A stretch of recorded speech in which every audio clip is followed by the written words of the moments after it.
Bannayuganda bannange bassebo, bannabyabufuzi mwenna bannyabo, sikungula olw'omulanga gw'enkuba, mulanga gwa bannansi abanaku, abava abalimi bali abakopi, abanyigirizibwa eyajja eno enkola, ey'ebibiina ebingi ebyenkumu, saateyamba nnyo bw'oba omuvumu, kuba eweddembe okwetaaya ssebo, buli wandowooza ye naafuna awagumu, bw'otunula emyaka egisenze endaba, omubaza ebibiina osussa mu 10, naye aganyuddwa yatudde mu ntebe, nga mwe muli bbali mweyuza ebitogi, so nga tubeesiga okuteesa ebikulu, temwerumaaluma nga tunaafuna engule. Mbugundi si muntu era teyasomanga, nze si guleedi yange kawukumi mumweyiseera, mbonsujju meroni bwendi ne moolo mubyeyiseera.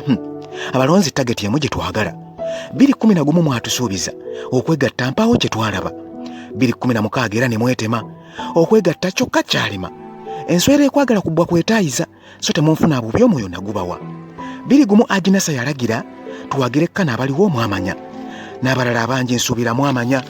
Kano Besigye taata weebali kallo tuno nammwe embeebaza nobati bawo dippi mbatumira bidandi salibiraalo n'amama Dr. Bwanika ekiteeso kiikino bambi tugatte amaanyi twewanguze olwo people power ensi tugyefuge olw'amaanyi g'abantu agaliko awondera kuba abalonzi kye baagala eyo gye mpita saagala ate mbawubye kankyatule enkola y'ebibiina ebingi nnuŋŋamu olw'okuwa eddembe buli omu bassebo kyokka okwegatta ge maanyi bali kye balwanyisa agaluma ennyama gabeera wamu bakulu bwe tuteegatte ntidde n'okukyatula mbalabula nga Seria n'antama NTDP mbaayita FDCCP mbaasabye PPP Jema tusembere Federal Alliance nammwe mweyune PDP ne bendeseyo mu nsaasire olwo people power ekunga ebyalima kansooke nzireyo ko mbalimya abantuma abanyigirizibwa abaava abaalemwa abanaku abaawansi ababbirwa nkomawo mbawo ebirala bye bantuma nga n'emmandwa zoogedde asaanira.